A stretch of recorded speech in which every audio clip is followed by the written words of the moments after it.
I monumenti de Padova illustrai da Camillo Semensato in lingua padovana. Un cosa lesaremo de via Santa Lucia. Nel centro de Padova, da parte de Piasse, che se via Santa Lucia, che smesa a parte nova dea città da quea veccia, e che ha tante vecce case, come quea ditta de Ezzelino Balbo.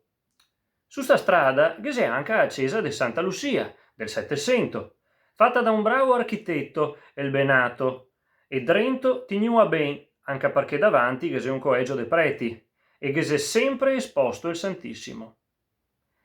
Che c'è tante statue, bei quadri, e ne a parte alta, sotto a cornise del soffitto, una fia de busti de santi che se sta pitturà da Giacomo Cerutti, un pittore bressan del Settecento dei meglio de quel tempo. E a prima de ste figure, a sinistra dell'abside, se sta pitturà da Giovan Battista Tiepolo, proprio io.